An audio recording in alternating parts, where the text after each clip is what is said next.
penempatan dana pemerintah pada bank umum telah disalurkan oleh Bank Himbara dan Bank Syariah Indonesia dalam bentuk kredit.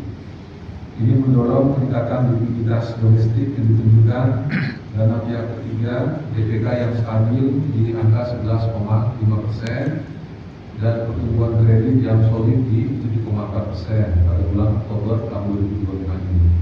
Harapannya injeksi dana pemerintah ke sistem keuangan ini dalam beberapa bulan ke depan kita bisa melihat dampak penuh program ini terhadap permodalan dan dorongannya terhadap pertumbuhan di sektor-sektor terkait.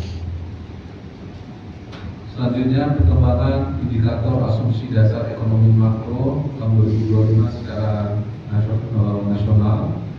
Bapak Ibu dari media dan pers, rekan-rekan di Kementerian Keuangan, kita melihat kinerja perkembangan APBN atas realisasi sampai dengan 31 Oktober tahun 2025.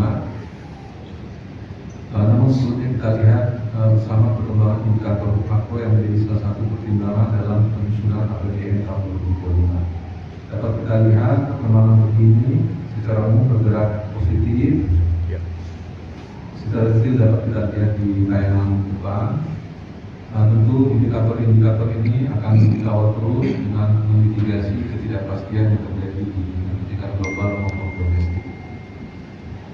Selanjutnya, realisasi APBN sampai dengan 31 Oktober tahun 2025 secara nasional dapat kita lihat telah terkumpul pendapatan negara sebesar 2.113,3 triliun atau 73,7% dari target pada outlook laporan semester 1 2025. Kemudian kalau kita lihat dari sisi belanja negara telah terrealisir sebesar 2.593 triliun atau 73,5% dari pagu pelaksana.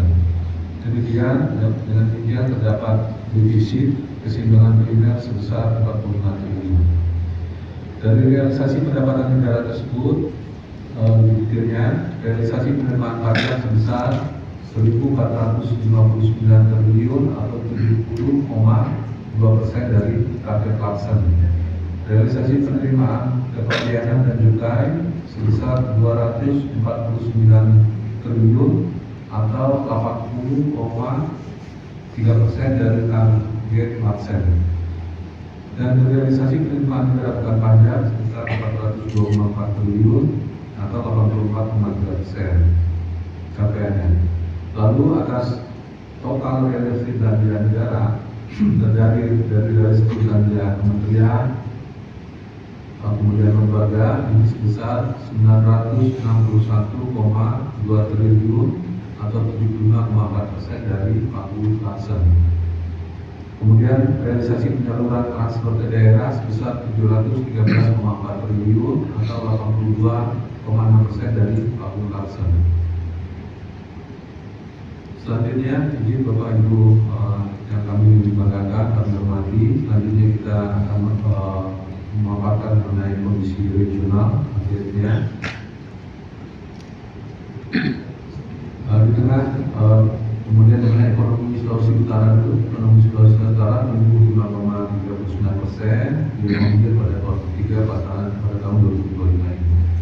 Hal ini menunjukkan tren pertumbuhan di Sulawesi Utara ini selalu lebih tinggi tentunya dibandingkan pertumbuhan ekonomi nasional di sepanjang tahun 2025. Namun demikian, pertumbuhan ekonomi Sulawesi Utara masih sedikit lebih rendah dibandingkan pertumbuhan ekonomi Pulau Sulawesi yang sebelumnya telah kami sampaikan dalam slide sebelumnya, yaitu Pulau Sulawesi tumbuh 5,84%.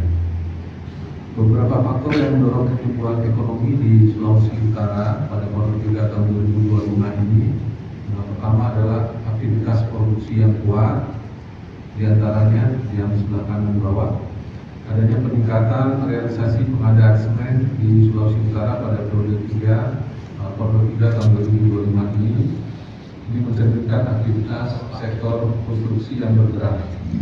Kemudian pertumbuhan penjualan listrik juga naik di kuartal 3 tahun 2025 ini Selanjutnya kinerja neraca perdagangan luar negeri yang melanjutkan tren surplus hingga September tahun 2025. Jadi neraca perdagangan luar negeri di Sulawesi Utara tumbuh sebesar 88,21% atau secara nominal sebesar 299,27 US dollar.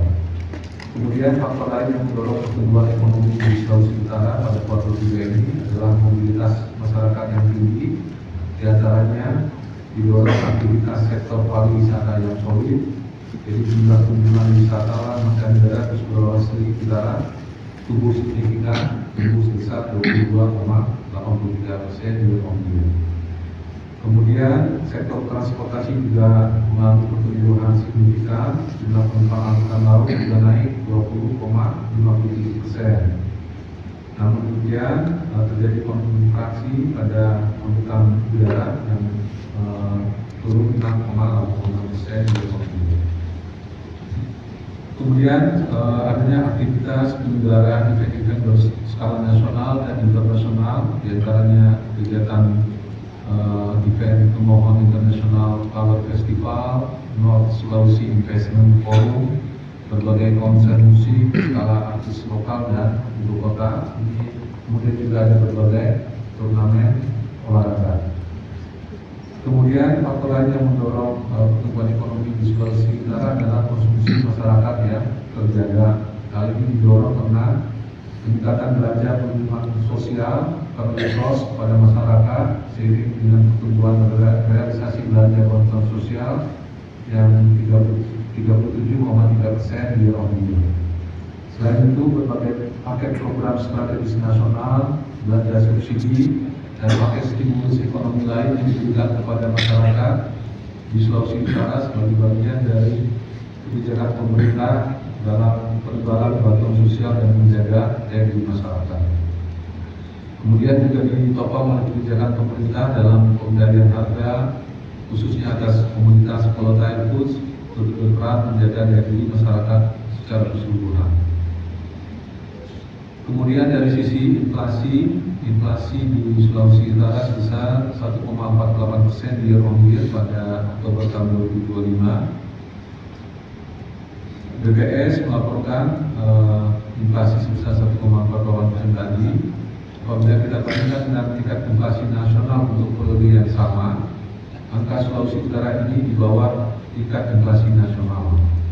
Apabila kita benchmarking dengan target pengendalian inflasi sebesar 2,5% plus dan minus 1%, angka inflasi Sulawesi Utara sedikit di bawah target. Namun demikian, apabila kita lihat tren dalam grafik, kecenderungan tingkat inflasi meningkat pada bulan-bulan akhir tahun, khususnya bulan Desember, seiring peningkatan aktivitas ekonomi pada beberapa sektor terkait dan mobilitas masyarakat dipicu oleh hari libur Natal dan Tahun Baru. Pelaksanaan event-event skala nasional juga dan event internasional, konser musik dan lain-lain di akhir-akhir tahun ini. Outlook kita terhadap inflasi Sulawesi Utara pada sisa beberapa bulan tahun 2025 ini akan kembali dalam rentang target dengan upaya menjaga stabilitas harga dengan institusi terkait. Kemudian perkembangan indikator sosioekonomi di Sulawesi Utara dapat kami sampaikan. Pertama, dari tingkat pengangguran terbuka di Sulawesi Utara pada bulan Agustus tahun 2025 sebesar 5,99%, ini naik dibanding Agustus tahun 2024 yang berada pada angka 5,85%. Kemudian kalau dari sisi rasio Gini dan kemiskinan pada periode Maret 2025, rasio Gini di Sulawesi Utara jadi kesenjangan turun dari 0,343 ini turun 0,343 dari 0,347. Jadi artinya ada penurunan kesenjangan ekonomi di Sulawesi Utara pada tahun tersebut. Jumlah penduduk miskin di Sulawesi Utara per Maret 2025 sebesar 173.000 wajib pajak, naik dari 173,3 ribu jiwa per September tahun 2024. share-nya adalah 6,71% dari total penduduk. Kemudian dari nilai tukar petani yang di atas, misalnya nilai tukar petani dan nilai tukar nelayan NTN dan NTP Oktober tahun 2005 naik 2,5%, kemudian NTN naik 0,27%. Oke, lanjut. Selanjutnya mengenai pelaksanaan fiskal di Sulawesi Utara tahun anggaran tahun 2025 ini. Ini sampai dengan 31 Oktober tahun 2025. Dari sisi pendapatan dulu, kita lihat. Dari sisi pendapatan negara telah terrealisasi sebesar 3.803 miliar atau 3,8 triliun, 73,68% dari target. Namun ini sangat baik sebenarnya karena tumbuh 13,86% dibandingkan realisasi tahun sebelumnya. Pendapatan negara di Sulawesi Utara ditopang oleh penerimaan perpajakan, kepabeanan dan cukai, dan juga penerimaan negara bukan pajak. Kemudian kita lihat dari sisi belanja. Dari sisi belanja di Sulawesi Utara telah terrealisir belanja negara sebesar 17.314 miliar atau 75,51%. Dari alokasi pagunya ini tumbuh sebesar 12,94% rangkuman dari bulan sebelumnya. Kemudian dari realisasi belanja tersebut terdiri dari realisasi belanja kementerian lembaga di Sulawesi Utara sebesar 6.022 miliar atau 64,61% dari pagu. Kemudian realisasi penyaluran transfer ke daerah sebesar 11.261 miliar atau sudah terserap 82,98% dari pagunya. Bapak Ibu yang kami hormati, pada sesi berikutnya para kanwil di lingkup Kementerian Keuangan di Sulawesi Utara ini atau nanti ada yang mewakili akan memaparkan secara lebih rinci kepada kita semua kinerja pelaksanaan APBN di Sulawesi Utara ini, baik dari sisi pendapatan, dari sisi belanja, dari sisi kekayaan negara, dan beberapa isu strategis lainnya yang relevan, yaitu sesuai dengan tugas dan fungsi masing-masing. Demikian yang dapat kami sampaikan. Kiranya melalui kegiatan press conference hari ini dapat memberikan manfaat dan memberikan kebaikan bagi kita semua, khususnya untuk pembangunan di Sulawesi Utara dan pada akhirnya untuk Indonesia yang lebih baik.